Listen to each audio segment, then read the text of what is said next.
this is Dave and Barbara from Hiking with Dave and Barbara. Today is day 5 of, I'm not sure how many days, of the toughest hike in Europe. We're in Corsica, we're doing the GR20, and this is day 5 after yesterday's quite horrendous walk. We've described it as possibly the toughest day. In fact, it was the toughest day we've ever done, ever walking. So be warned. Anyway, today's meant to be a little bit better. Still 800 meters of ascent, I think. But hopefully tonight we're in a hotel. We'll give you the update later. Should we get going? It's now 6:15. Now 6:15 in the morning. Yeah, plenty of people up at the campsite. Yeah, and we're off. Bye-bye. Bye.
Hi, another amazing day on the GR20 in Corsica. This is Europe's hardest trek, and we have now finished day 5 and we're still here, which is quite unbelievable after yesterday's torrid, horrendous 10-hour walk, 11-hour walk.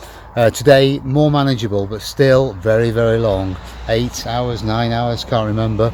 It was very hot. The temperature is absolutely finishing people off, so much so that one poor chap on a tour party who we've been sort of following for the last 3 or 4 days, had to be helicoptered off the top today with, we think, heat exhaustion. Fortunately, the guy has been helicoptered to the coast and we understand he's okay, but it just shows you the power of the heat and the sun. A good day, we're still in the game, which is good. Tomorrow should be okay. It's one of the lesser days, so we'll see how that goes. That's day 6 will be tomorrow, and we'll see you then, hopefully. Everything good on that, Babs? Excellent, but we're still leaving Yeah. very early, maybe 5:30. Yeah. Try and escape from the sun. I'd just like to say the hotel that we've stayed in tonight, which Yeah. is the Castel del Vergio. absolutely storming. Yeah. Corsican soup, massive steak, and fantastic sweet for dessert. Absolutely fantastic, really friendly staff. Yeah. Would so recommend staying here. Yeah. Refuge is next door. We opted for the hotel. Yeah, it's a great break as well, isn't it? Yeah, so friendly. Yeah. Yeah. So we'll see how it goes, and hopefully we'll see you tomorrow. In fact, we will see you tomorrow. Bye-bye. Bye.